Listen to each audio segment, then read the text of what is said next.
I got that flow. I've got that flow. I've got that 5-day flow. I've got that flow. I got that once a month. Alors l'origine de la Nuit des femmes, c'est qu'on en avait ras-le-bol de la Journée de la femme. Et on s'est dit, il faut quand même qu'on fasse autre chose. Donc on a pensé à la Nuit des femmes. Et ce n'est pas de la femme, mais des femmes. Parce qu'il n'y a pas une femme, un modèle, mais il y a des femmes qui sont toutes différentes. C'est pour ça que ça s'appelle la Nuit des femmes. Alors donc c'est la 6e Nuit des femmes, c'est une manifestation que le planning fait depuis 6 ans. Et cette année on a choisi de parler des règles parce qu'on trouve que c'est un sujet qui est vachement important et pourtant on n'en parle jamais, c'est vachement tabou. Et en même temps c'était l'occasion de dédramatiser le truc et de rigoler. Parce que les règles, n'en parle pas, chut, c'est tabou. Moi pendant mes règles, je me régale à courir sur la plage. Et moi pendant mes règles, je suis de très bonne humeur. Non! On en discute entre nous et puis en fonction des connaissances qu'on a, on essaie de voir quel est le thème qui irait le mieux. Puis il y en a une qui a une idée, donc on dit oui, c'est chouette, cette année on va faire ça. L'an dernier c'était le plaisir, cette année les règles, aucun rapport, mais enfin, c'est la suite.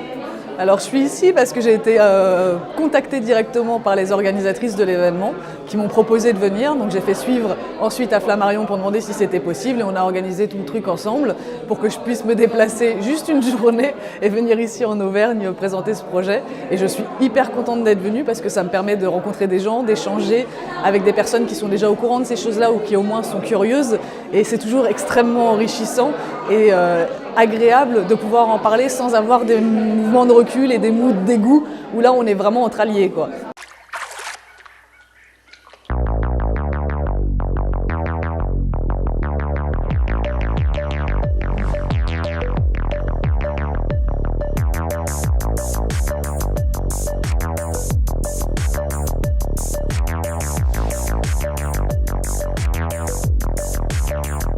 J'ai tout de suite pensé que si ça intéressait les organisatrices et organisateurs, j'avais des travaux que j'appelle Buissons rouges, qui sont des volumes en plâtre et laqués, qui n'ont pas du tout été conçus en pensant aux règles, qui ont été conçus en pensant à des organismes marins, qui ont une façon très particulière de se diviser et qui m'intéressait beaucoup dans mon travail de sculpteur.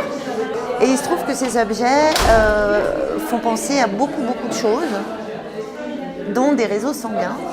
Je me suis engagée là-dedans un peu par hasard, c'est-à-dire que je ne me suis pas réveillée un matin en me disant « tiens, je vais écrire un livre sur les règles ». C'est juste qu'à travers mon cheminement féministe personnel, je me suis rendu compte que les règles, ça touchait à tous les domaines et à toutes les questions de la féminité, de la condition féminine dans le monde actuellement et dans notre société actuelle. C'est un vrai cheval de Troie, mon livre, en fait, parce que ça permet vraiment d'aborder la question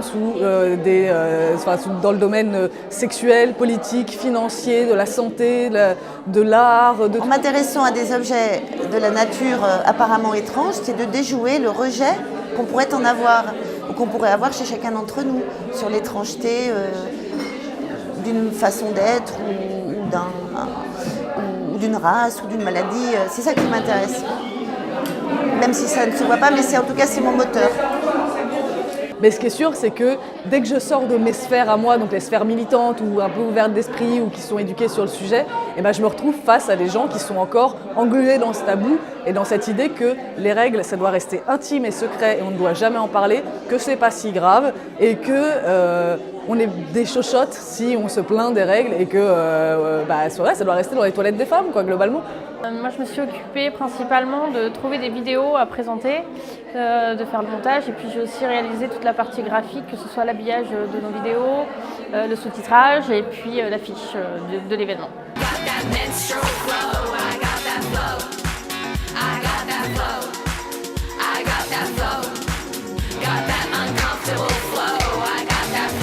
On n'est pas très nombreuses à Brioude, on est une dizaine de militantes, on a un peu plus d'adhérents, on est une vingtaine d'adhérents, mais vraiment actifs, on est une dizaine. Et c'est vrai que par contre, on est assez peu de jeunes. Je suis un peu toute seule. C'est vrai que là, typiquement, c'est rigolo parce que sur un événement sur les règles, au final, la grande majorité des militantes qui organisent sont ménopausées.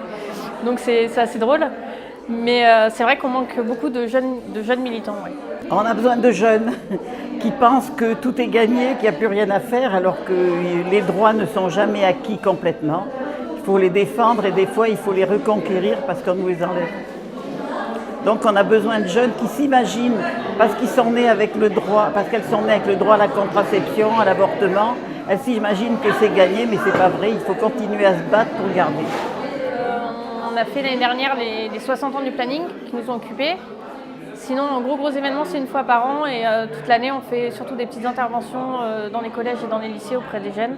On a un planning car, un camping-car, donc il y a nos couleurs qu'on emmène dans les établissements et qu'on emmène dans les petits villages pour discuter de la sexualité, de la protection, etc.